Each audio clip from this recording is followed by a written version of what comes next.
తెలంగాణ ప్రజలకందరికీ గణతంత్ర దినోత్సవ శుభాకాంక్షలు। ఈరోజు సూర్యాపేట పట్టణంలో 2K రన్నును గణతంత్ర దినోత్సవ సందర్భంగా నిర్వహించడం జరిగింది। ఈ నిర్వహణలో భాగస్వాములై దీన్ని విజయవంతం చేసినటువంటి సబ్బండ వర్గాలకు అందరికీ కూడా కృతజ్ఞతలు తెలియజేసుకుంటున్నాం। ఈ గణతంత్ర దినోత్సవం అంటేనే ఒక రాజ్యాంగ అమల్లోకి వచ్చినటువంటి దినం। ఈ గణతంత్ర దినోత్సవం అంటేనే ఒక ఎన్నికల ప్రక్రియకు నాంది అనేటటువంటిది అందరికీ తెలిసింది। ఇక ఇప్పుడు మీ ముందుకు వస్తున్నటువంటి అంశం ఏంటంటే తెలంగాణలో జనరల్ ఎమ్మెల్యే ఎలక్షన్లు అయిపోయినాయి, ముఖ్యమంత్రులు కూడా మారడం జరిగింది। ఇక ఎంపీ ఎలక్షన్లు ఉన్నాయి, తర్వాత స్థానిక సంస్థల ఎన్నికలు ఉన్నాయి। వీటన్నిటికన్నా ముఖ్యమైనటువంటిది ప్రాధాన్యతను సంతరించుకున్నటువంటి అంశం ఏదన్నా ఉందంటే అది ఎమ్మెల్సీ ఎన్నికలు।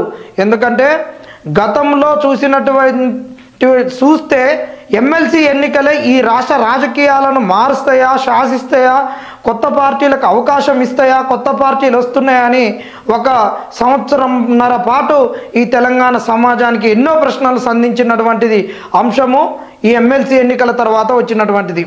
ఇప్పుడు కూడా ఎమ్మెల్సీ ఎన్నికలు అనేటటువంటివి అత్యంత ప్రాధాన్యతను సంతరించుకోవడం జరిగింది। మీకు అందరికీ ఒకటే చెప్తున్నాం, ఈ ఎమ్మెల్సీ ఎన్నికలు అనేటువంటి ఎక్కడ ఖాళీ అయినాయి? ఈ ఎమ్మెల్సీ ఎన్నికలు అనేటటువంటి పట్టభద్రుల నియోజకవర్గం నుండి ఖాళీ కావడం అనేటటువంటిది జరిగింది। ఇక్కడ పట్టభద్రుల నుంచి పల్ల రాజేశ్వరరెడ్డి గతంలో గెలవడం జరిగింది। ఇప్పుడు ఆయన ఆ స్థానాన్ని వదిలిపెట్టి ఇవాళ ఎమ్మెల్యేగా గెలవడం జరిగింది కాబట్టి ఆ స్థానం ఖాళీ అయింది। ఆ స్థానానికి ఎన్నికలు జరగబోతున్నాయి ఇప్పుడు। అయితే ఇప్పుడు ఈ ఎన్నికల్లో పార్టిసిపేట్ చేయడానికి ప్రధాన పార్టీలు అయినటువంటి బీజేపీ, బీఆర్ఎస్, కాంగ్రెస్ ఉన్నాయి, బీఎస్పీ కూడా ఉంది। ఇకపోతే స్వతంత్ర అభ్యర్థులు అనేటటువంటి వాళ్ళు కూడా ఉన్నారు। ఈరోజు ముఖ్యంగా ఏంటంటే అన్ని పార్టీలు కూడా వాళ్ళ రాజకీయ పార్టీలలో నిరుద్యోగులుగా మిగిలినటువంటి వాళ్ళను గత ఎన్నికల్లో పోటీ చేయడానికి అవకాశం రానటువంటి వాళ్ళను ఈరోజు బరిలో నిలపడం జరగబోతుంది। వాళ్ళందరూ ఏమైనా నిరుద్యోగులకు చేసిర్రా అంటే ఏం చేసింది ఉండదు। వాళ్ళందరూ నిరుద్యోగుల పక్షాన కొట్లాడిర్రంటే కొట్లాడింది ఉండదు। వాళ్ళందరూ నిరుద్యోగుల గొంతుకయ్యారంటే అది కూడా ఉండదు। వాళ్ళు ఆ రోజు నిరుద్యోగులను అంశాన్ని ఎత్తుకుంటే మా పార్టీలు గెలుస్తాయి, మా పార్టీలకు ఒక అవకాశం ఉంటుంది, మా పార్టీలకు ఒక స్పేస్ దొరుకుద్ది అనేటువంటి అంశాన్ని దృష్టిలో పెట్టుకొని వీళ్ళందరూ కూడా గతంలో ఈ నిరుద్యోగ అంశాన్ని ఎత్తుకొని దాని ద్వారా లబ్ధి పొందడం జరిగింది। ఆ రోజున్న పరిస్థితులకు అనుగుణంగా నిరుద్యోగులను కూడా అందరం ఖచ్చితంగా కాంగ్రెస్ను గెలిపించుకోవాలని కాంగ్రెస్ పక్షాన నిలబడ్డాం, కాంగ్రెస్ను గెలిపించుకోవడం కూడా జరిగింది। ఇప్పుడు ఏంటంటే ఖచ్చితంగా వాళ్ళు ఒక రాజకీయ నిరుద్యోగులకు అవకాశం కల్పిస్తారు। ఇప్పుడు మనం ఏం చేయాలంటే ఈ నిరుద్యోగుల గొంతుకై నిరుద్యోగులకు ఎక్కడ సమస్య వచ్చిందంటే అక్కడికి వెళ్ళేటటువంటి వాళ్ళను వారికే మీ ప్రాధాన్యతమైనటువంటి మొదటి, 2, 3 ప్రాధాన్యత ఓట్లను వేసి గెలిపించుకోవాలి। ఇక బీఆర్ఎస్ సీటు ఖాళీ అయింది, జగదీశ్వర్ రెడ్డి గారు మీకు చెప్తున్నాం, ఇక్కడ ఖచ్చితంగా బరాబర్గా నిక్కచ్చిగా 100కు 200% మిమ్మల్ని ఒడగొట్టబోతున్నాం। ఈ ఎమ్మెల్సీ ఎన్నికల్లో బీఆర్ఎస్కు ఉన్నటువంటి స్థానాన్ని మేము ఖచ్చితంగా ఒడగొట్టబోతున్నాం। అది సత్యమవుతుంది, ఖచ్చితంగా నెరవేరుతుంది। ఎందుకంటే నిరుద్యోగులే ఈరోజు ప్రభుత్వాన్ని మార్చడం జరిగింది। దాన్ని ఇప్పుడున్నటువంటి ముఖ్యమంత్రి రేవంత్ రెడ్డి గారు కూడా అనేక వేదికలపైన ఈరోజు కాంగ్రెస్ వచ్చిందంటే దాని వెనక కృషి ఎవరున్నారంటే నిరుద్యోగులు, కాంగ్రెస్ కార్యకర్తలని స్పష్టం చేయడం జరిగింది। ఈరోజు నిరుద్యోగులు ఒక ప్రభుత్వాన్ని మార్చుకున్నాం। ఈరోజు నిరుద్యోగులం ఏం ఆలోచిస్తున్నాం అంటే మా పక్షాన పోరాడేటటువంటి వాళ్ళు మా నిరుద్యోగ జాతి నుండి, మా నిరుద్యోగ కులం నుండి, మా నిరుద్యోగ సామాజిక వర్గం నుండి ఉన్నటువంటి వాళ్ళనే బరిలో నిలవబోయేటటువంటి వాళ్ళనే గెలిపించుకోవాలనుకుంటున్నాం। అందుకే ఖచ్చితంగా ఇక్కడ ఎవరిని గెలిపించుకుంటామని అంటే పార్టీల వ్యక్తులను కాదు, పార్టీల ఖచ్చితంగా ఉన్నటువంటి వాళ్ళు నిరుద్యోగ సమాజం నుండి వస్తున్నటువంటి వాళ్ళనే గెలిపించుకోవడం జరుగుద్ది।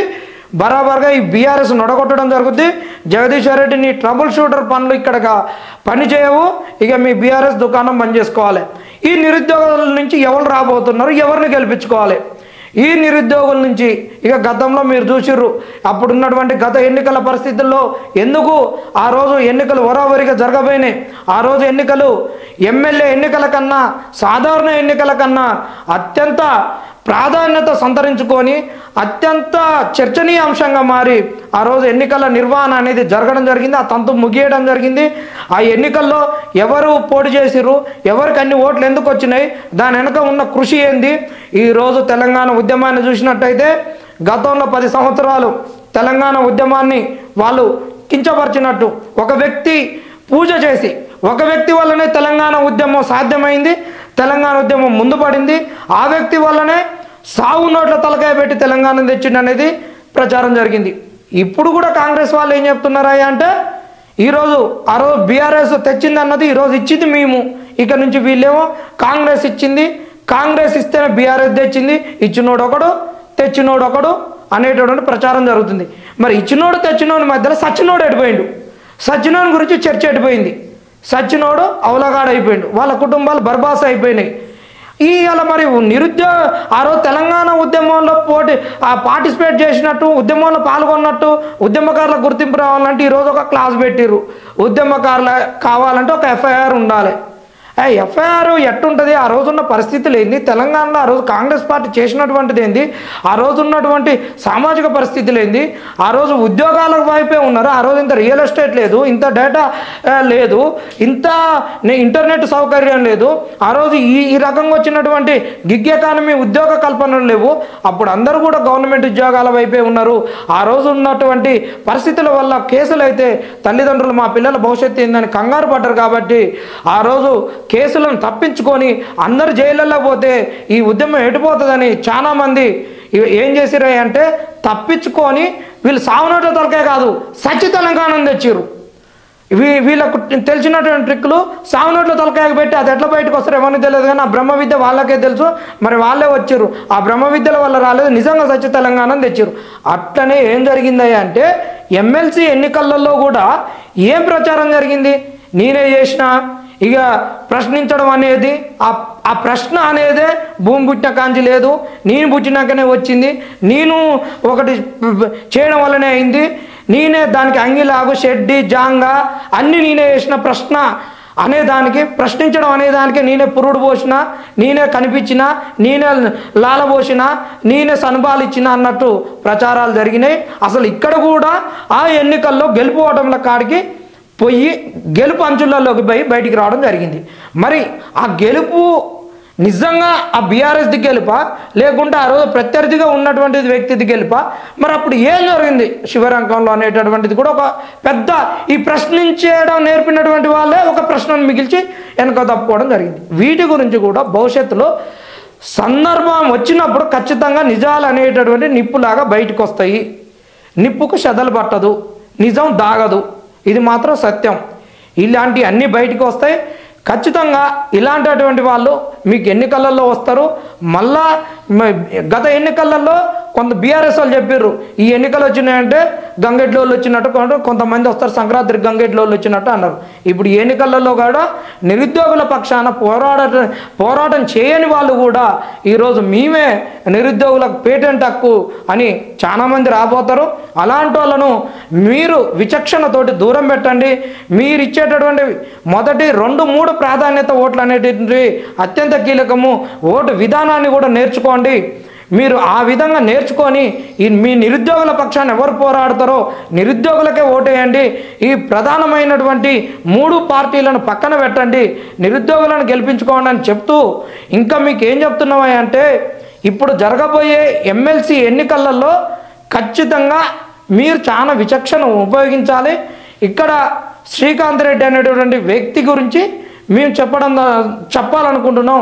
ఆ వ్యక్తి గత ఎన్నికలలో ఎవరైతే వ్యక్తి గెలుపు అంచెల కాడికి పోయి కిందికి దూకిండో అలాంటి వ్యక్తి గురించి ఎంతో పోరాటం చేయడం జరిగింది.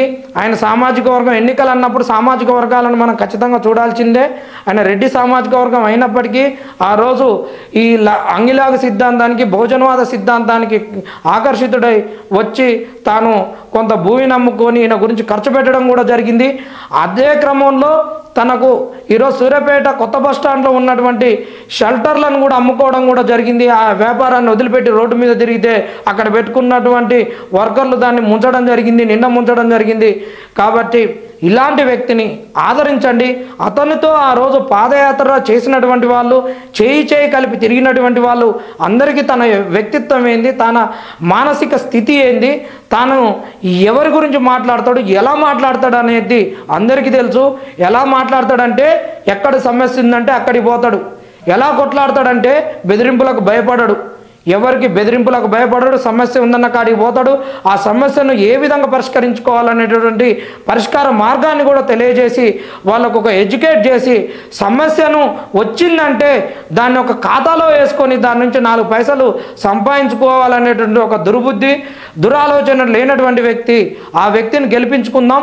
ఇంకా ఈ ఎన్నికల తంతులో ఎంతమంది నిరుద్యోగుల పక్షాన్ని నిజంగా నిలబడేటువంటి వాళ్ళు వస్తారు, ఎంతమంది ప్రజాస్వామికవాదులు వస్తారు, ఎన్ని డెమోక్రటిక్ ఫేసులు వస్తాయి అనేటువంటి ఇంకా మనం వేచి చూడాల్సిన అవసరం ఉంది.